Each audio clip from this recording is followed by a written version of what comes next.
O título que eu atribuí, e já é, enfim, desvelador depois da economia desta narrativa, o título que eu atribuí a esta intervenção é Políticas Públicas no âmbito da educação e sindicalismo, o caso dos Estados Unidos da América do Norte. Talvez tenham ocorrido poucas situações ao longo da história recente em que fosse tão necessário refletir e agir a propósito da relação entre políticas educativas e sindicalismo dos professores, como no período conturbado que atravessamos. A tensão e a barganha intermitentes que caracterizam as relações entre a tomada de posição política e o sindicalismo funcionam, apesar de todas as descontinuidades e desequilíbrios, como válvulas de escape e instrumentos de acomodação das diferenças entre aqueles que têm episodicamente a responsabilidade de configuração das políticas públicas no campo da educação e aqueles que supostamente defendem os interesses corporativos dos professores. Os responsáveis políticos e sindicalistas têm a responsabilidade de, pela via negocial, encontrar os equilíbrios possíveis que impeçam demasiada entropia no funcionamento do sistema social. A entropia consubstancia-se nos professores em conflito, desmotivação, desengajamento, desencanto, desnorte, desprofissionalização, camuflagem, conformismo acrítico, abandono da profissão, aposentação, desvinculação, nomeadamente desvinculação do próprio sindicalismo. Eu peço desculpa, está aqui um feedback. O que é que se passa? Afaste-me um bocadinho. Afaste-me um bocadinho. Continuam a ouvir bem? Sim. Eu peço desculpa, isto dava jeito aqui um suporte. Mas agradeço a simpatia da doutora Maria Viseu, mas eu vou tentar desenrascar-me desta forma.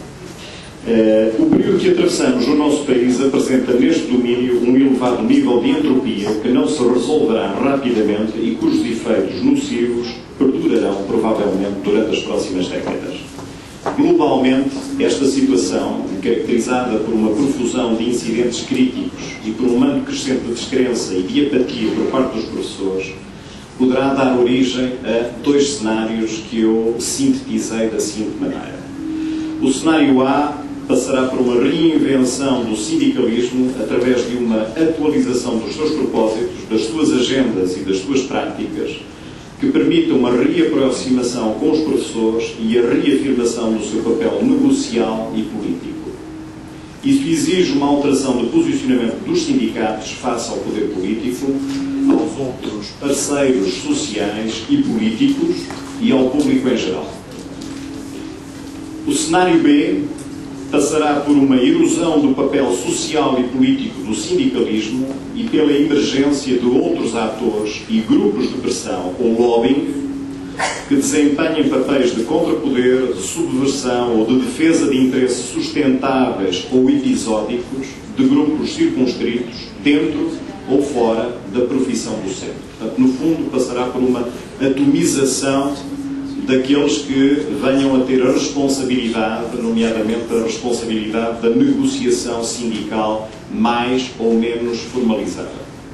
O desafio está aí e o relógio não para. As organizações sindicais podem não identificar este desafio, podem reconhecê-lo e nada fazer, ou podem gizar uma estratégia e adotar ações concretas que lhes permitam sobreviver ou evoluir para um outro posicionamento e papel social. Agora sim.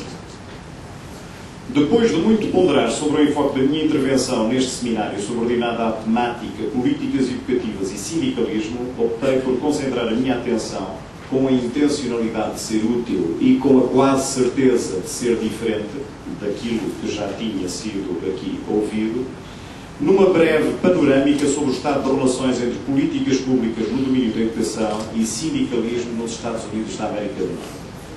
Apesar das muitas diferenças, há provavelmente aspectos que poderão contribuir para a reflexão dos sindicalistas, dos decisores políticos e da sociedade em Portugal a propósito do futuro dos sindicatos de professores, até pelo facto de algumas das políticas que poderão vir a ser adotadas no nosso país já serem uma realidade nos Estados Unidos da América do Norte